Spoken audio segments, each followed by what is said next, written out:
Hi, I'm Abhinav. My group and I will be presenting our AWS Cloud Security implementation. In this presentation, we'll demonstrate how our proposed security design from Assessment 2 was deployed, configured, and validated within the AWS environments. The aim of our presentation, like I said before, is to demonstrate the implementation of our cloud security design using AWS services. We will show how each security layer, which is identity and access management, data security, and network and platform security, was configured and integrated into our overall architecture. Our goal is to highlight how these implementations strengthen confidentiality, integrity, and availability, while ensuring that our solution meets the service level objectives during the design phase. My part of the project focuses on network and platform security layer, which is responsible for isolating workloads, securing communication, and protecting against unauthorized access. I implemented this using AWS services including VPC, security groups, NALCS, and Web Application Firewall. In the next section, I'll demonstrate how these were configured in AWS to establish a layered defense following by how they were validated and integrated with our overall cloud design. So here you can see the virtual private cloud that I created, named Secure VPC. So this VPC basically provides logical isolated network within the AWS for our project's resources. So the CIDR block, which is labeled with this IP, defines the internal IP range for all our subnets. The VPC is currently available in default tenancy, meaning it supports shared hardware but maintains logical separation.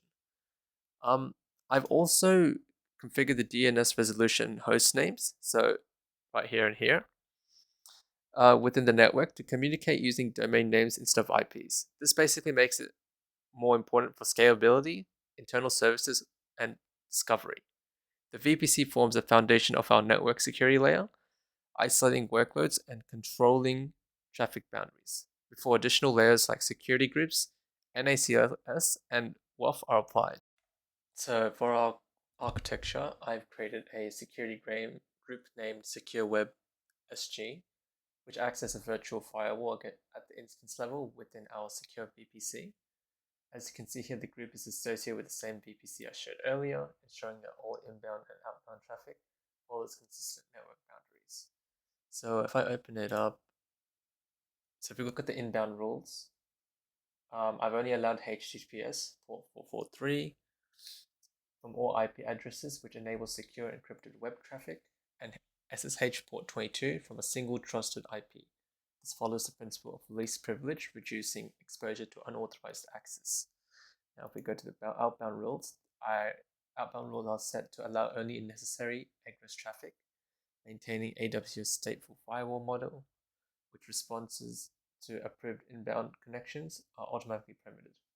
So overall, this configuration basically strengthens the integrity and availability of our cloud environment by enforcing controlled encrypted communication between the administrators. So the security just basically forms the second layer of our network defense, complementing the isolation provided by the VPC. Now we're going to move on to the network ACLS. Here you can see I created a secure NACL, which is basically linked to our secure VPC. So unlike the security groups that work at the instance level, network ACL operate at a subnet level. This means that they act as a broader stateless firewall for all traffic entering or leaving the subnet. So if I click on it, if you look at the inbound rules, I've allowed HTTPS traffic on port 8443 to enable secure web connections while everything else is explicitly denied. The setup limits potential exposure and helps filter out unwanted traffic before it reaches the instance layer. Now for outbound rules, I've mirrored the rule, only allowing necessary HTTPS responses and denying everything else. So altogether, these rules create a layered defense and structure where the network ACL provides an outer security layer for the subnet, and security, as I showed earlier, adds finer control at the instance level. So the combination of this makes the network much more resilient to unauthorized attacks and access and common exploits like port scanning or open network attacks. So now I'm moving on to setting up the AWS Web Application Firewall, which basically helps protect our web applications from common exploits and attacks. So here I am on the Web Application Console. So I'm going to create a new Web ACL and I'm going to choose regional resources since we're using secure services to run within the Sydney region. So I'm going to rename I'm going to name it Secure Web ACL. And so if we're going to scroll down, we're going to create it. So we're going to add some rules to this as well. So instead of writing custom rules, I want to use the managed rules it gives me. So I'm just going to add 4 rules. So first, the 4 rules I'll add is an anonymous IP list, known bad inputs, SQL database, and core rule set. So these will, so let me just add these. So these will automatically detect and block attacks from like SQL injection, cross-site scripting, and requests from known malicious IPs. So then I will set the default web ACL action to allow so only traffic. So I'll click and make that allow so only traffic matches one of these malicious patterns while it's being blocked. And the priority here, I'm gonna keep SQL injection. Well, I'm saying the rule priority keeping SQL injection rules at the top, following by the general reputation-based rules, ensuring targeted threats are filtered first. Next, I will enable CloudWatch. Sorry, it's already enabled, yeah. And sampled requests, which will allow me to monitor request activity and see which rules are triggered in real time. And we'll go next. And finally, I'll review and make sure everything looks great. Yeah, I'll create the web ACL. And now, since it's created, as it's shown here, this web ACL is just basically actively filtering malicious traffic at the application layer, providing an additional layer of protection on top of security groups and ACLS. So here I've opened the AWS CloudWatch, which is used to monitor and validate my security configurations that are active and working properly. So if I'm going to go into the filters and search for WAF, which should get me my, so AWS Web Application Firewall. So right now you can see that I'm in this, which tracks the number of resources being managed. Even though the chart doesn't show anything right now, it doesn't have any live traffic, it only confirms that the CloudWatch is successfully connected to the web application firewall and is ready to record and block any allowed web requests. So this helps continuously monitor activity and quickly detect any unusual patterns of attacks. Hi everyone, I'm Romanch, and as part of the project, I have worked on implementing the identity, data, and application security layer of the secure AWS application for the financial services app that we have created.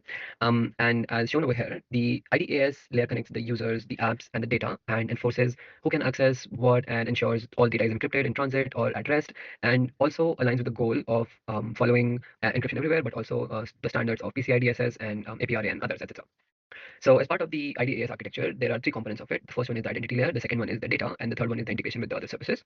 So as part of each of them, for example, the first one, which is Amazon Cognito, which I've used for customer authentication because it natively supports multi-factor authentication, token expiration, and OAuth OIDC, which basically reduces the identity management overhead while keeping sign-in secure.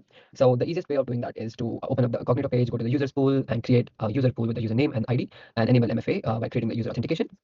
So let me give you a quick demo of it. Once we are on Amazon Cognito, if we create and clicking a user pool, we have to set our application name and which type of the application it is. Configure the options that we can set. In our case, we have set it to email and username, and then allow the users to self-register only allow the ones that are getting activated by the user pool, and then set it up. If we go back to the user pool that we have created and then to look at the applications, we'll see the application that we have given access to or we have created within. This application has a token expiration set to 60 minutes, and the refresh token of the expiration is set to 5 days, whereas that authentication flow session duration is set to just 3 minutes. That means it allows up to 3 minutes for the user to put in the MFA and otherwise. If you look at the sign-in authentication, we have set a high restriction of MFA as a required thing. That means whenever newer users are getting added and getting onboarded, they'll have to first set up MFA, and then once the MFA is set up, they'll have to add the MFA code and log in, and then again try to get into it.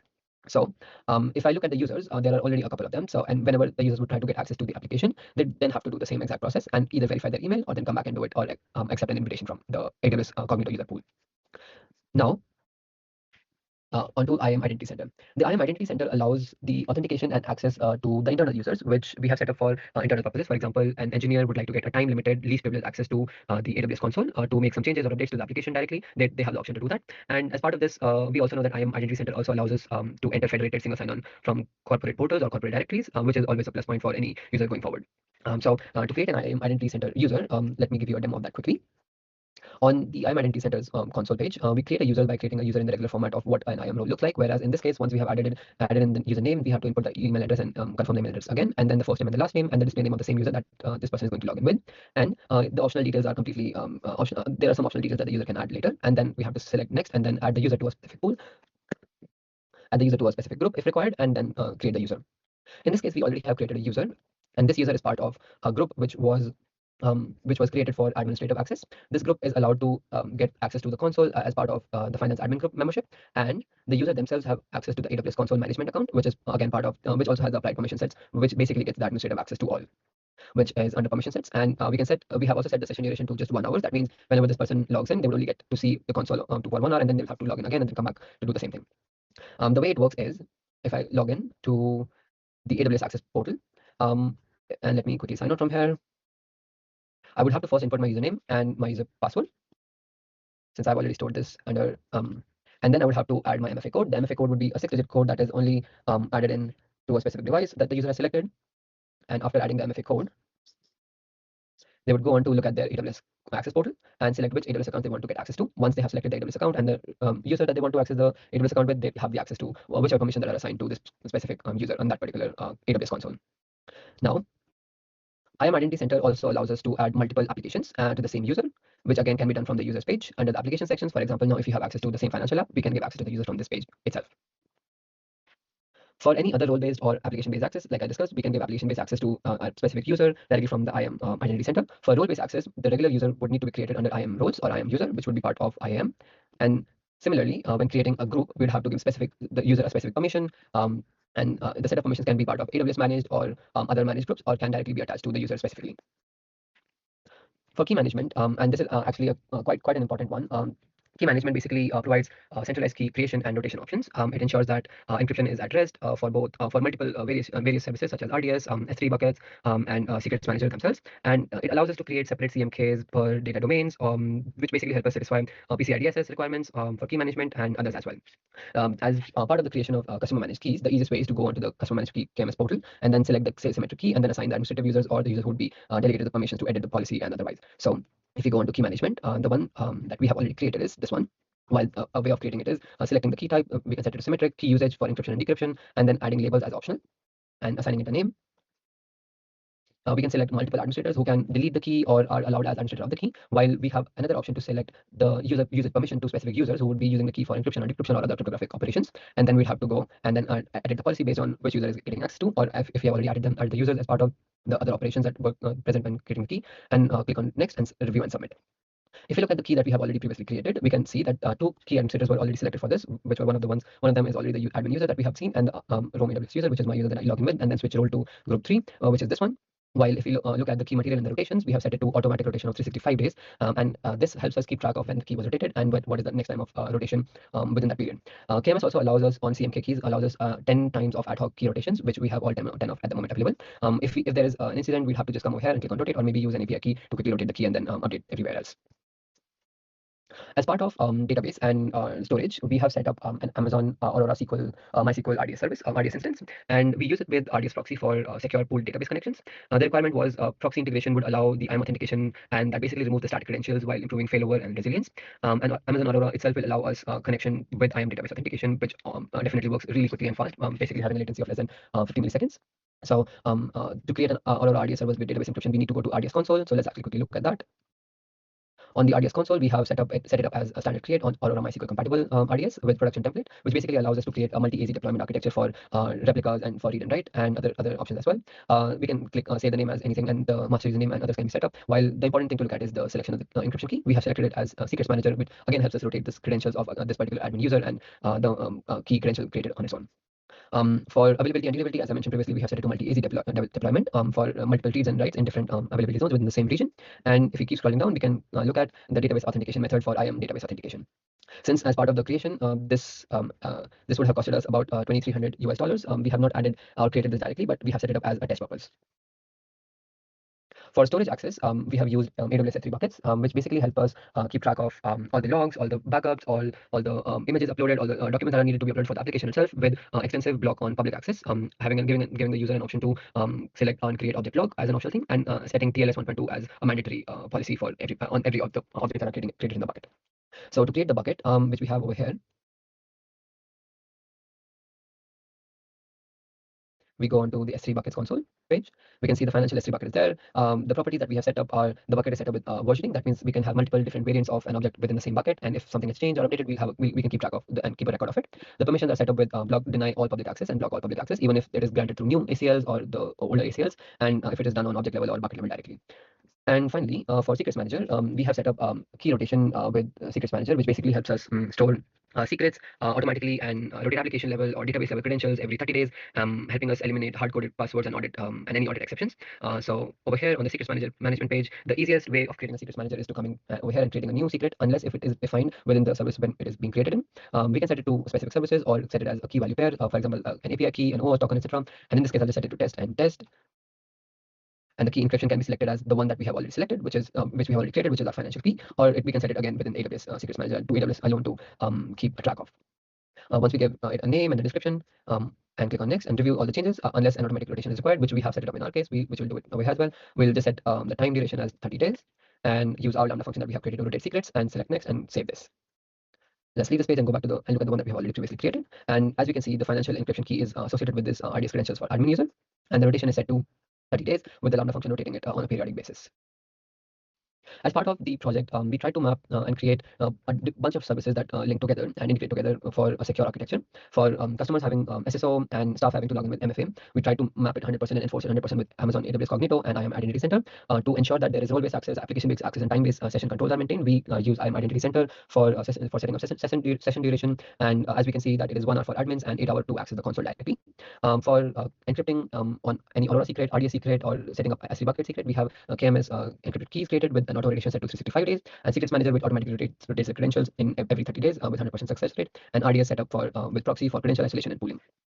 To map the threats that we identified previously, which were spoofing identity, we have used config with MFA, Cognito with MFA, and IAM SSO. For any information disclosure, we have set up a KMS encryption key and S3 bucket object log as an optional item. For any elevation of privilege, we have used permissions, application-based access, and role-based access. And tampering, we have used secrets rotation, and we'll be using CloudTrail as well. That's about it from IDAS and from my side. Thank you so much. Hi everyone, my name is Karan, and in this presentation I'll be walking you through the AWS component I implemented to build a secure, scalable, and well-monitored cloud infrastructure. I did AWS EC2, AWS Auto Scaling Group, CloudWatch, Security Hub, Audit Manager, and Guard Duty. My focus is to configuring all the AWS services starting with EC2 and Auto Scaling Group. And let's go step by step through each of these components and see how they come together to create a reliable and a secure cloud environment. First one is the computing part, where I have implemented AWS EC2 and auto scaling groups. I have launched EC2 instance to host the web application and configured them using a custom VPC using with security groups and key pair for secure SSH access. I also optimized the instance type for performance and cost efficiency, ensuring that the instance could handle typical web traffic while maintaining elasticity for scale up and scale down operation. This setup acted as the base layer for the implementing auto scaling and monitoring solution. Let me go through for the EC2 instances. We have created FinSecure and FinSecure ABT, and we have set the availability zone, public IP addresses, and monitoring is enabled, and we have created custom security group, Secure Web SG. And yes, and for doing this, we can go to click on this, and we can do launch instances, and we can put any instance names like secure fin AWS, and then we can select the AMI, and then we can select the key pair required. We can select the instance type. We have selected T3 micro for this, and we can select the key pair from this that we have created, custom one. We have created FinSecure KP, and then we can go to the network setting. We can select our custom VPCs. we can select the subnets we have created for this, and we have to select this auto assign public IP as enable, and then we have select an existing security group that we have created for this. We have created secure WebSG for this, and then we can configure storage and select the detailed CloudWatch monitoring as enable, and then we can go to the launch instances as we have already created when our instance is running. Then moving toward the auto scaling group, we have also created auto scaling group for the name of secure ASG with this AMID and loss template with all the availability zone and subnet inside this. Similarly, we have created the load balancers for that. We have created a FINS secure load balancer, which is active, and then which is under the VPC and subnet as well. After setting up the compute and scaling layers, I've implemented AWS CloudWatch to monitor the system in real time. I configured CloudWatch metrics and dashboard to track CPU usages, instance health, and network traffic. I also created to send the system help to visualize the overall system performance and resource for utilizing efficiently. Let's see how CloudWatch is implemented, and then let's go to the dashboard. We already created FinSecure dashboard, which is checking the CPU utilization, network in and network out, and check here we have the bar graph for EWS, read bytes, read ops, and writes and this. And similarly, we have a pie chart for network in and network out. And we have this chart for all the CPU utilization and everything's ready on this. And we can go to the CloudWatch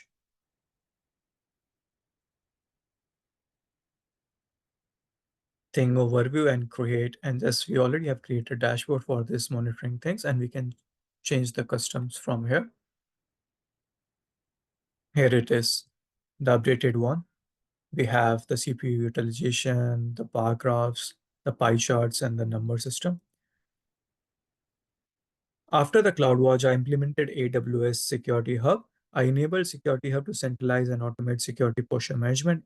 Security Hub continuously evaluates the environment against AWS best practical frameworks such as CIS Foundation benchmarks. It aggregates findings from multiple services, including Guard Duty, IAM, Access Analyzer, allowing to view compliance status in a single dashboard. This integration provides a unified view of vulnerability across the key infrastructures. Let's see how I enable the Security Hub. This is the Security Hub things, and this is the findings. Some of the findings we have. The severity is informationals, and then let's go to setting, and then we have the Security Hub status is enabled, which is all enabled detection engine as Guard Duty, Inspector, MACD, Security Hubs. Moving forward, we have AWS Guard Duty. I enable Guard Duty, which provide continuous intelligent threat detection across the environment. Guard Duty analyze VPC logs, DNS logs, Cloudtrail events such as to identify potential threats such as unauthorized access, reconnaissance attempts, and malware activities. It automatically sends the findings to Security Hub, creating a seamless security feedback loop. This layer of proactive threats detection ensure that the system not only scales but also stays secure against involving cyber threat. Let's see how this is implemented and enabled. We have Guard Duty here. We have the summary, like we have sequence at X3, total findings and all. And critical is 3 based on the things. And we have the finding reports and all. We can do find and solve. We have some finding types, and we have some low, medium, high critical things. And it's generated last ago and this thing. Moving forward, we have implemented AWS Audit Manager as well, which automate evidence collection mapped to the compliance framework to automate evidence collection for compliance and auditing. It helped tracking configuration changes and generatively pull data from other AWS services, reducing manual effort and ensuring consistent compliance reporting. This was especially valuable for the organization undergoing regular security and regulatory audits, which is more useful for the financial firms. We already have created an assessment for FinSecure using an IST. We can create an assessment from here. We can enter the name, and we have chosen NIST 800S3 for security and privacy control for information system framework. And this is sender type control 107, as we already have assessment report created for Secure. In summary, to AWS services implemented secure, scalable, monitored infrastructure that automatically adjusts to demand, maintains compliance, and actively detects threat. Thank you.